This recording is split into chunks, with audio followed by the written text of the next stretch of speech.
Guys നമ്മളിങ്ങനെ തുഴഞ്ഞു പോവുകയാണ്. കണ്ടൽക്കാടിനകത്തൂടെയാണ് നമ്മൾ പോകുന്നത്. ഇനി നമുക്ക് ഈ അടിയിൽ കൂടെ കണ്ടോ, അതിനടിയിൽ കൂടെയാണ് പോകേണ്ടത്. ഇവനാണ് ഞാൻ തുഴയുന്നുണ്ട്, ഇവൻ അത്ര എക്സ്പേർട്ട് അല്ല കേട്ടോ. ഗൈസ് നമ്മളിന്ന് മൺട്രത്തുരുത്ത് കാണാൻ വേണ്ടി പോവുകയാണേ. ഞങ്ങളൊരു 3 മണിയൊക്കെ ആയപ്പോൾ വീട്ടിൽ നിന്ന് ഇറങ്ങി. എന്നിട്ട് ഞങ്ങൾ അങ്ങോട്ട് ബോട്ടിങ്ങില്ല കയാക്കിങ്ങിന് പോകാൻ വേണ്ടി വന്നേ. കയാക്കിങ്ങിൻ്റെ അടുത്തോട്ട് പോയപ്പോഴാണ് ഫോട്ടോ എടുക്കാനൊക്കെ നല്ലത്. മേടിച്ചാലോ? ആദ്യം വേണ്ടാന്നൊക്കെ പറഞ്ഞാലും പിന്നെ അതൊന്നും മേടിച്ചു കേട്ടോ. നല്ല രസമുണ്ട്. ഞാൻ പൂർത്തിയായിട്ടില്ല ഗൈസ്. പിന്നെ അവിടെ നിന്ന് ചായയൊക്കെ മേടിച്ച് കൊടുത്തിട്ട് നേരെ കയാക്കിങ്ങിലേക്ക് ഇങ്ങനെ നടന്നു. ഞങ്ങളവിടെ ആ കയാക്കിങ്ങിന് വേണ്ടിയിട്ട് ആ ചേട്ടനെ വിളിച്ചിട്ടുണ്ടായിരുന്നേ.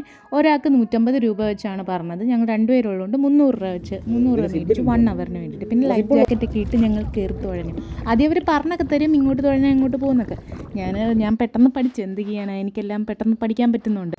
ഇടയ്ക്ക് പോയി ഇടിക്കുമെങ്കിലും നിങ്ങൾ പേടിക്കരുത്. വേറെ വഞ്ചിയൊക്കെ വരുമ്പോൾ നമ്മളെ വന്ന് ഇടിക്കുകയൊക്കെ ചെയ്യും. നമ്മളെ വന്നല്ല, നമുക്ക് ഓടിക്കാൻ അറിയാത്തതുകൊണ്ട് നമ്മൾ പോയി ഇടിക്കും. എന്നാലും തളരരുത്. നമ്മൾ തിരിച്ച് ബാക്കി റിവേഴ്സ് ഗിയർ ഇട്ട് വരണം. എനിക്കെന്തായാലും ഈ പരിപാടി ശരിക്കും ഇഷ്ടപ്പെട്ടു ഗൈസ്. കയാക്കിങ് മാത്രമല്ല, വേറെ വഞ്ചി ബോട്ടിലൊക്കെ നമ്മൾ അവിടെയൊക്കെ കൊണ്ട് കാണിക്കും. ഞങ്ങൾ കയാക്കിംഗ് ആണ് ചൂസ് ചെയ്തത്. പിന്നെ ഇവിടെ നിന്ന് ഒരു ഐസ്ക്രീമൊക്കെ കഴിച്ചു. അവിടെ നിന്ന് കഴിക്കാൻ നല്ല രസമുണ്ട്, നല്ല വൈബാണ്. പിന്നെ ഇപ്പോൾ സീസൺ ആയതുകൊണ്ട് നല്ല തിരക്കുണ്ടായിരുന്നു. ജനുവരി ഒക്കെ ആകുമ്പോൾ സീസൺ അവസാനിക്കും. അപ്പോൾ പോകുന്നതായിരിക്കും നല്ല.